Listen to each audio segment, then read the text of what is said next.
All right, so let me present another definition for you that we're going to need. This one is for something called a reference angle. What is a reference angle? A reference angle is defined as a value, right?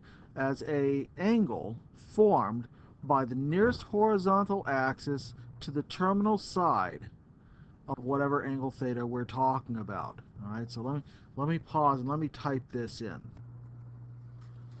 So a reference angle is an acute angle that is formed by the terminal side of the angle, theta, and the x-axis. It's always given as a positive number, and it's always given as an acute angle, which means less than 90 degrees. So what do we do right here? Well, let's say that I've got an angle that terminates in quadrant 2. How do I get it?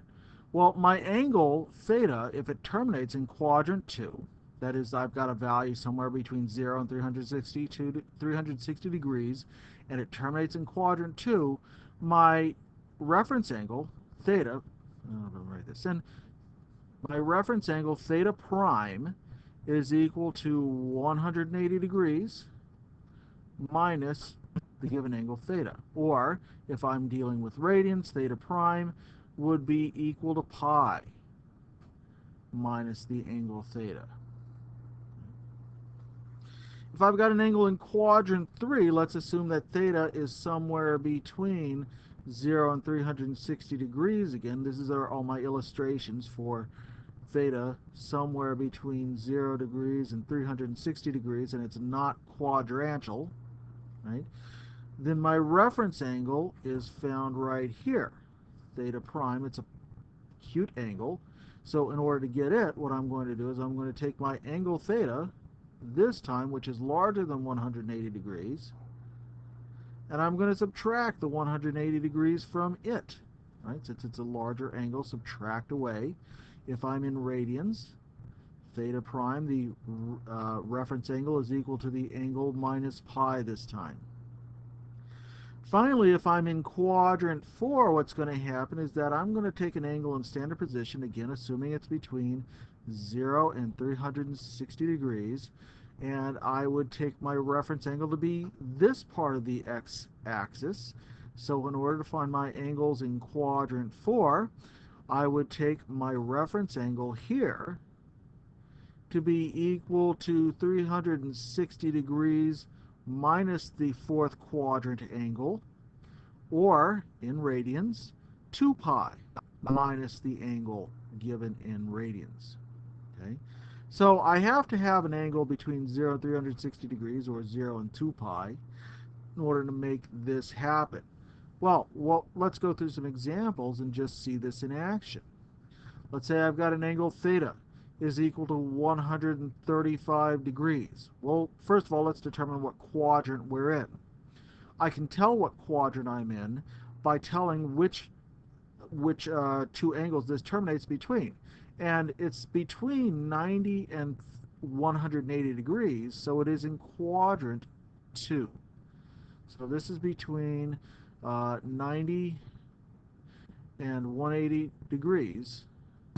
Therefore, that means it's in quadrant 2. We said in quadrant 2, in order to get the reference angle, we're going to take 180 degrees, and we're going to subtract the actual angle, 135 degrees. When we take this difference right here, we find 45 degrees. So our reference angle in this first example is equal to 45 degrees. Now we're going to see how this is used here in a bit.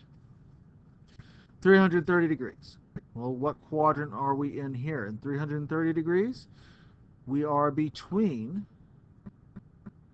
270 degrees, but less than 360 degrees. So between 270 and 360 degrees, that indicates that we are in quadrant 4.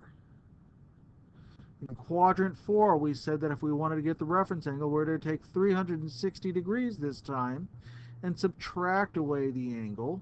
So 360 minus 330 degrees, that gives us 30 degrees, meaning that our reference angle in this part of the example, our reference angle would be 30 degrees. That's our acute positive angle. How about 1,000 degrees? Well, now we're a bit bigger, and we have to start subtracting things away. What we need to do is we need to find a coterminal angle that is less than 360 degrees but greater than 0 in order to get that. Now, if you remember, that means that we have to find a coterminal positive angle between 0 and 360 degrees. So we're going to find our coterminal.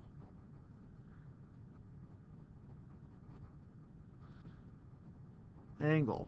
And in this case, let's see, if we remember, 360 degrees would be one full rotation. 360 degrees plus 360 is 720 would be two rotations. One more rotation would make us greater than 1,000. So we're going to have to take 1,000 and subtract away 2 times 360 degrees, so that's 720 degrees, to find our value. Well, that is to say 0, 100 minus 72, let's see, let's take away the 10. Let's make this a 10 over here. This is 8. 9 minus 2, that's 280 degrees. So 280 degrees is our coterminal angle that we're going to deal with. 280 degrees is between 270 and 360 again, so this is once more in quadrant 4, which means that to find our reference angle, we're going to take 360 degrees and subtract away that 280 degrees. That gives us 80 degrees, and that is our reference angle in this case. Theta prime is equal to 80 degrees. How about in radians? Well, let's try it a couple of times in radians. We have to get used to dealing with this, so where are we at? Well, if we say the angle 10 pi over 3, our angle 10 pi over 3, well, 2 pi, one full rotation, is the equivalent of 6 pi over 3. So we actually have an angle here that is way bigger than one full rotation. So what we're going to have to do is get a coterminal angle, just like we did in the last case, find our coterminal angle between 0 and 2 pi. So let's take 10 pi over 3 and subtract away 6 pi over 3, that's 2 pi. And that's going to give us 4 pi over 3. All right, now we need to find out where does that terminate. Well, in terms of pi over 3's, right, if you draw a circle right here, here's 0, here's pi. Pi is the equivalent of 3 pi over 3.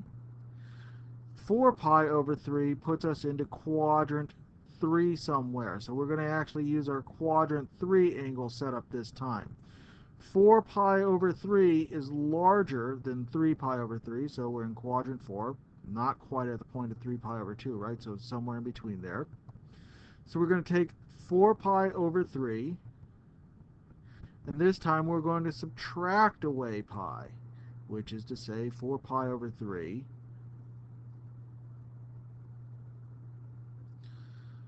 minus 3 pi over 3, right? We want to get that common denominator before we subtract.